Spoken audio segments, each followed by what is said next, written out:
Hello നമസ്കാരം. ജാങ്കോ ട്യൂട്ടോറിയലിലേക്ക് സ്വാഗതം. അപ്പോൾ നമ്മൾ കഴിഞ്ഞ 2 ക്ലാസ്സുകളിൽ എങ്ങനെ സ്റ്റാറ്റിക് ഉപയോഗിക്കാം, സ്റ്റാറ്റിക് എങ്ങനെ 2 വിധത്തിൽ ഉപയോഗിക്കാം എന്നതിനെക്കുറിച്ചാണ്. പക്ഷേ ഇങ്ങനെ ചെയ്യുമ്പോൾ നമുക്കൊരു പ്രോബ്ലം ഉണ്ട്.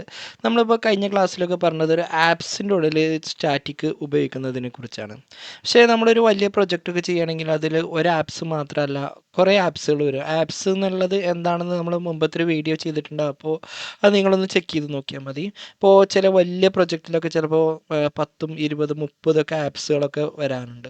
അപ്പോൾ ഓരോ ആപ്സിൻ്റെ ഉള്ളിലും പോയിട്ട് നമ്മൾ ഇങ്ങനെ സ്റ്റാറ്റിക് ഫോൾഡർ ക്രിയേറ്റ് ചെയ്തിട്ട് അതിൻ്റെ ഉള്ളിൽ CSS ഫയലൊന്നും കൊടുക്കൽ പോസിബിൾ അല്ല.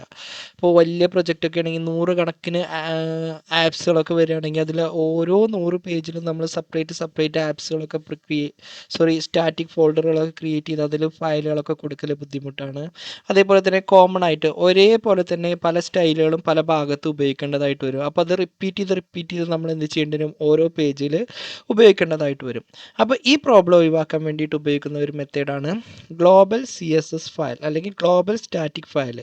അതായത് ഒരു മെയിൻ ആയിട്ടുള്ള ഒരു സ്റ്റാറ്റിക് ഫയൽ ക്രിയേറ്റ് ചെയ്താൽ നമുക്ക് എന്ത് ചെയ്യാം, അത് എല്ലാ ഭാഗത്തും ഉപയോഗിക്കേണ്ട രൂപത്തിലേക്കായിട്ട് സെറ്റ് ചെയ്യുന്നതിനെയാണ് നമ്മൾ ഗ്ലോബൽ സ്റ്റാറ്റിക് ഫയൽ എന്ന് പറയുന്നത്. അപ്പോൾ എങ്ങനെ ജാങ്കോയിൽ നമുക്കൊരു ഗ്ലോബൽ സ്റ്റാറ്റിക് ഫയൽ ക്രിയേറ്റ് ചെയ്യാം എന്നതിനെ കുറിച്ചാണ് പറയാൻ പോകുന്നത്.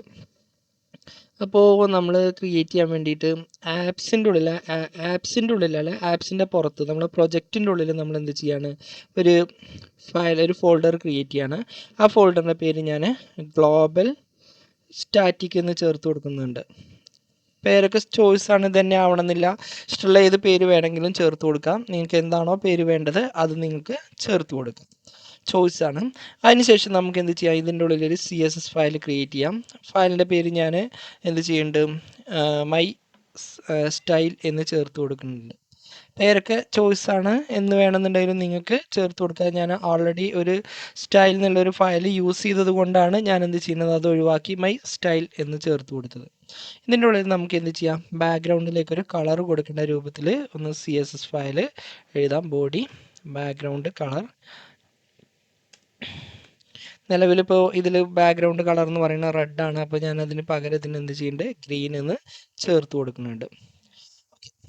ഇത്രയും ചെയ്തതിന് ശേഷം നമുക്ക് എന്ത് ചെയ്യാം, നമുക്ക് സെറ്റിങ്സിൽ പോവാം. സെറ്റിങ്സിൽ നമ്മൾ കഴിഞ്ഞ ക്ലാസ്സിൽ 2 ഫയലുകളൊക്കെ സെറ്റ് ചെയ്ത് കൊടുക്കുന്നത് നമ്മൾ പറഞ്ഞു. ഇതിൽ നമുക്ക് വീണ്ടും എന്ത് ചെയ്യാം, സെറ്റിങ്സിലേക്ക് പോവാം. കഴിഞ്ഞ ക്ലാസ്സിൽ നമ്മൾ 2 കാര്യങ്ങൾ ചെയ്ത് കൊടുക്കുന്നതാണ് പറഞ്ഞത്. ഒന്ന് സ്റ്റാറ്റിക് URL-ഉം അതേപോലെ തന്നെ സ്റ്റാറ്റിക് റൂട്ടും പറഞ്ഞു. അതേപോലെ തന്നെ നമ്മൾ ഇതിൻ്റെ ഉള്ളിൽ വേറൊരു മെത്തേഡാണ് യൂസ് ചെയ്യുന്നത്, സ്റ്റാറ്റിക് ഫയൽ ഡയറക്ടറീസ് എന്നുള്ളതാണ്. സ്റ്റാറ്റിക് ഫയൽസ് എന്ന് എഴുതുക.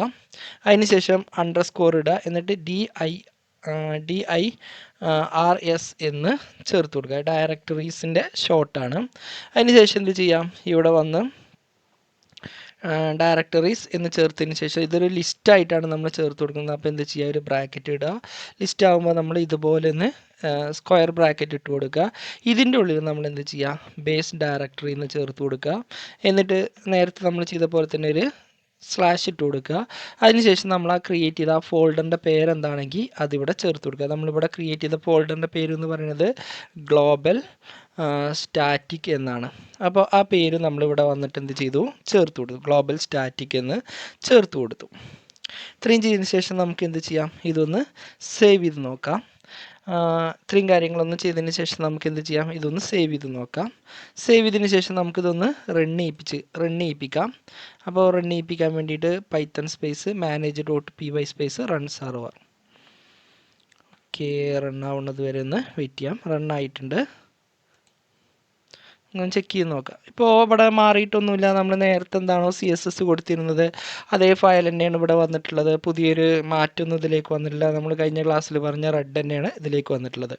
അപ്പോൾ ഇങ്ങനെ ചെയ്യണമെന്നുണ്ടെങ്കിൽ നമ്മൾ എന്ത് ചെയ്യണം, നമ്മൾ കഴിഞ്ഞ ക്ലാസ്സിൽ പറഞ്ഞ ആ കളക്ട് സ്റ്റാറ്റിക് ഒന്നുകൂടി നമ്മളിവിടെ ചേർത്ത് കൊടുക്കണം. അപ്പോൾ Ctrl+C അമർത്തിയിട്ടൊന്ന് സ്റ്റോപ്പ് ചെയ്യാം. അതിനുശേഷം നമ്മളിവിടെ വന്ന് ടൈപ്പ് ചെയ്ത് കൊടുക്കുക, Python space manage.py space collect static. ഇത്രയും ചെയ്തതിന് ശേഷം ഒന്ന് എൻ്റർ അടിക്കാം.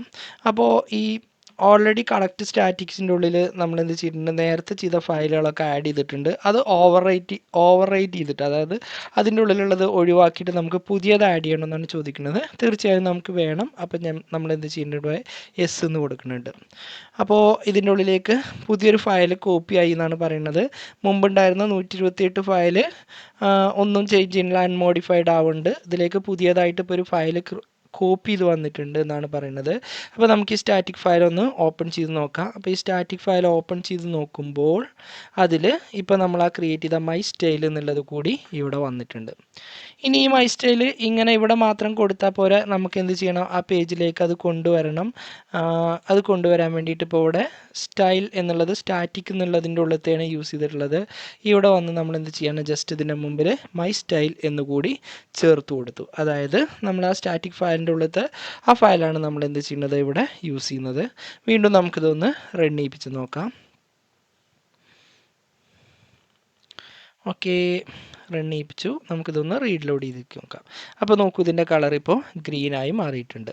അപ്പോൾ ഇനി ഈ മൈ സ്റ്റൈൽ എന്നുള്ളത് ഏത് ആപ്സിൻ്റെ ഉള്ളിലും നമുക്ക് എന്ത് ചെയ്യാം, ഉപയോഗിക്കാം. അവിടേക്ക് എന്തായിരിക്കും, ഈ CSS നമുക്ക് എന്ത് ചെയ്യും, അപ്ലൈ ചെയ്ത് വരും. ഇനി ഈ CSS അപ്പോൾ ഈ പ്രൊജക്റ്റ് റൺ ചെയ്യുമ്പോൾ നിങ്ങൾ ശ്രദ്ധിക്കുക, ആദ്യം നമ്മൾ എന്ത് ചെയ്യും, സ്റ്റാറ്റിക് ഫയലിൻ്റെ ഉള്ളത്തെ CSS ഫയൽ എന്താണോ അതെന്തെങ്കിലും ഉണ്ടെങ്കിൽ അതായിരിക്കും ആദ്യം റൺ ചെയ്യുക.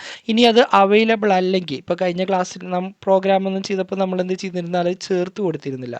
അപ്പോൾ അത് അവൈലബിൾ അല്ലെങ്കിൽ സ്റ്റാറ്റിക് നമ്മൾ നോർമലി ചെയ്ത ആ ഫോൾഡറിൻ്റെ ഉള്ളിൽ എന്തെങ്കിലും ഫയൽ ഉണ്ടെങ്കിൽ അതായിരിക്കും റീഡ് ചെയ്യുക.